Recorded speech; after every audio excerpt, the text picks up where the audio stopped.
orang begini, kenapa aku melakukan ini, kenapa aku melakukan ini, sedangkan ini sepertinya sudah nggak ada lagi waktuku di dunia ini, sudah habis limitnya. Terasa ya orang yang mau meninggal dunia itu, dia merasakan kalau sudah sakratul maut, tentu dia sudah tahu. Walaupun dia berharap-harap dia akan sembuh. Bagaimana disebutkan dalam surah Al-Qiyamah itu di mana?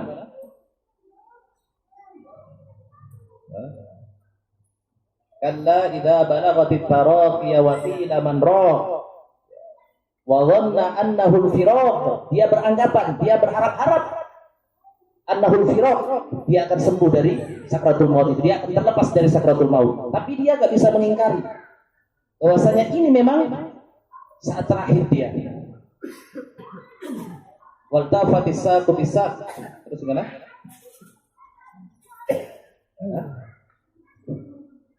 Wal tafatis saqu bisaq. Terus apa ya? Ila rabbika yauma idinil masaq. Dia sudah mengadari ini saatnya saya akan berhadapan dengan Allah. Makanya terbayang semua amalan-amalan buruk yang pernah dia lakukan. Wa nifitin rahimani wa rahimakumullah.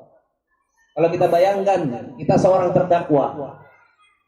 Kita seorang terdakwa karena melakukan banyak kasus kejahatan. Apa kira-kira kasus yang paling mengerikan misalnya?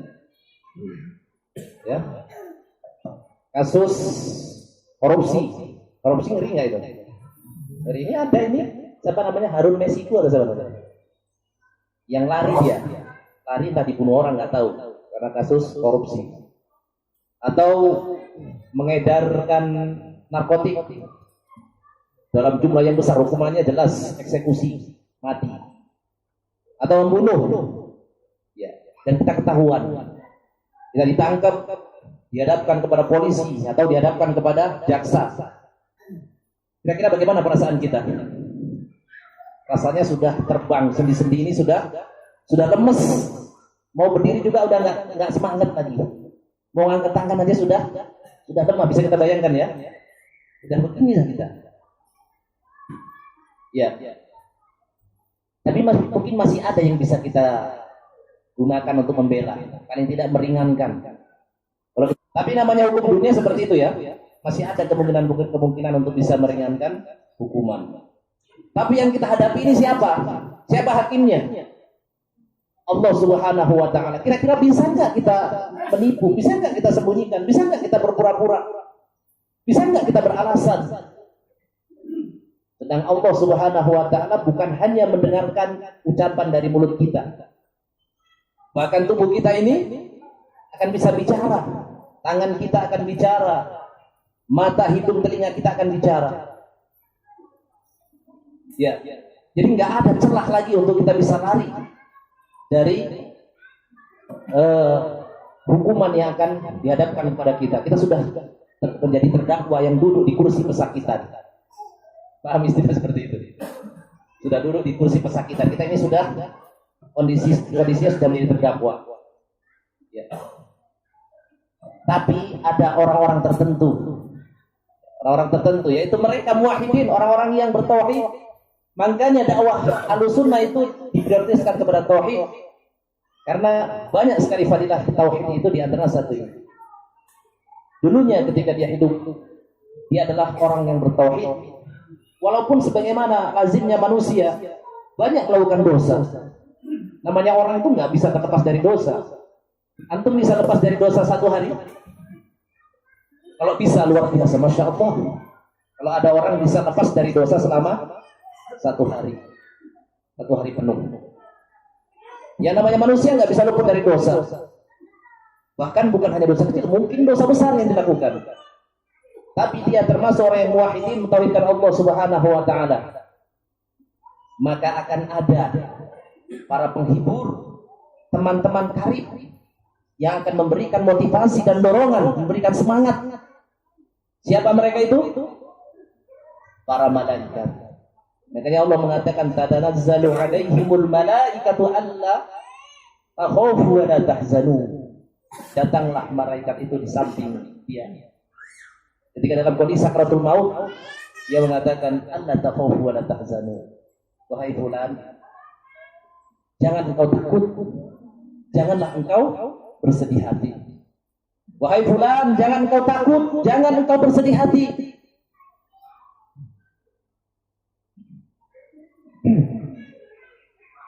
Wa abshiru bil jannati allati kanu yu'adun. Gimana itu?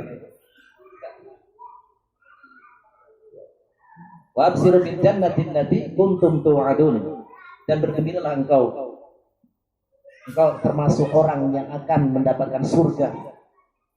Engkau termasuk orang yang akan mendapatkan surga fulan, walaupun kamu itu banyak dosanya, walaupun banyak kesalahannya. Karena kamu dahulunya termasuk orang muwahhid, maka kamu termasuk orang yang diharapkan akan masuk surganya Allah Subhanahu wa taala yang dulu dijanjikan kepadamu.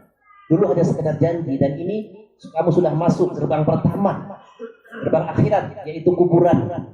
Dan kelak kamu akan masuk ke dalam surga, kematian, dan kamu kelak akan masuk ke dalam surganya Allah.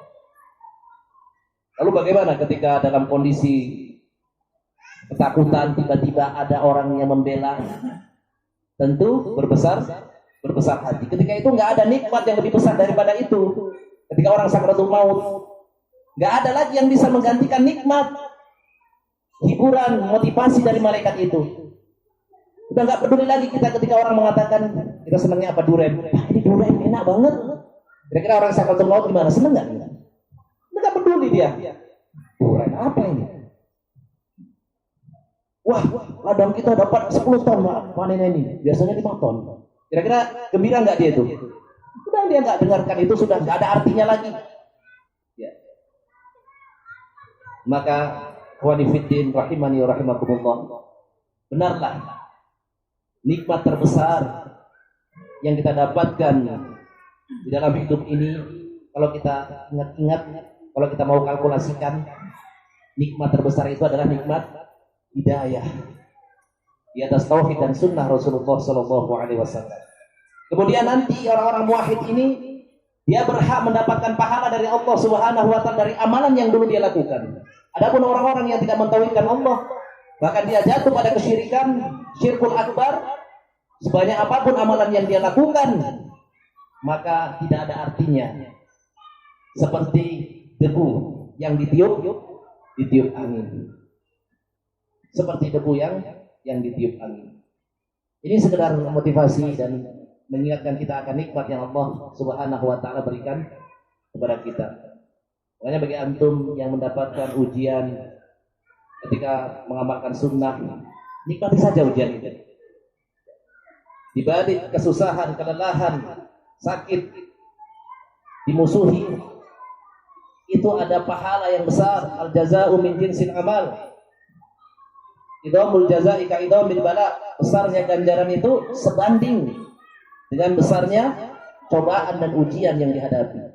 Makanya ketika kamu, antum atau kita semuanya menghadapi ujian yang berat, kita yakini bahwasanya Allah Subhanahu wa taala telah menyediakan bagi kita pahala yang besar ketika itu. Makanya enggak perlu sedih, la takhaf wala tahzan. Kita ucapkan pada teman-teman kita. Dan itu nanti akan diucapkan oleh siapa? Oleh para malaikat kepada kita sekiranya kita termasuk muwahhid ketika kita akan meninggal dunia, ketika nyawa kita sudah di tenggorokan sakaratul maut. Dan mudah-mudahan kita termasuk orang-orang yang telah diberikan husnul khatimah oleh Allah Subhanahu wa taala. Saja yang saya sampaikan mudah-mudahan bermanfaat kita semuanya. Billahi taufiq wal hidayah. Wassalamualaikum warahmatullahi wabarakatuh.